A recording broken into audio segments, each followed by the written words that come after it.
સુરત પોલીસે no drugs in Surat city અભિયાન અંતર્ગત મુંબઈથી સુરત આવી ડ્રગ્સ ઘુસાડતા 3 ઇસમોની એસઓજી પોલીસે ધરપકડ કરી તપાસના ચક્રો ગતિમાન કર્યા છે અને રૂપિયા 1.27 લાખનો 52.350 ગ્રામ ડ્રગ્સનો જથ્થો જપ્ત કરી લીધો હતો। એસઓજી પોલીસે બાતમીના આધારે સચિન કપલેટા ચેકપોસ્ટ પાસેથી પસાર થતી એક કારને ઝડપી પાડી હતી।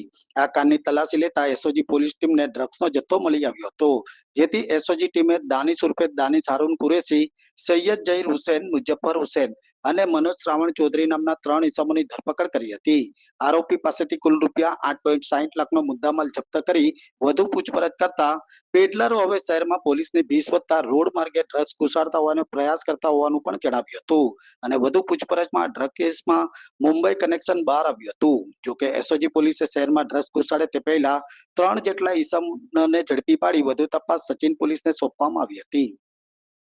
એસઓજીને એક માહિતી હતી કે મહારાષ્ટ્ર મુંબઈથી સુરતની અંદર એમડી ડ્રગ્સ ઘુસાડવાનો એક કારસો રચાઈ રહ્યો છે। એસઓજીને ઇન્ફોર્મેશન મળતા કપલેતા ચેકપોસ્ટ ખાતે એસઓજીની ટીમ ગઈકાલે રાત્રે હાજર હતી। તે દરમિયાનમાં એક હુન્ડાઈની ગાડી ત્યાંથી નીકળી અને તેને ચેક કરતા તેની અંદરથી 52.350 ગ્રામ એમડી કે જેની કિંમત 1,57,000 રૂપિયા થાય છે અને ગાડી સહિત ટોટલ મુદ્દામાલ જે છે 8,60,550નો થાય છે એ જપ્ત કરવામાં આવ્યો છે અને 3 આરોપીઓ દાનિશ હારૂન શેખ કુરેશી, સૈયદ ઝહીર હુસૈન અને મનોજ શ્રવણ ચૌધરી ત્રણેયને ધરપકડ કરવામાં આવે છે। સચિન પોસ્ટેમાં ગુનો દાખલ કરવામાં આવ્યો છે।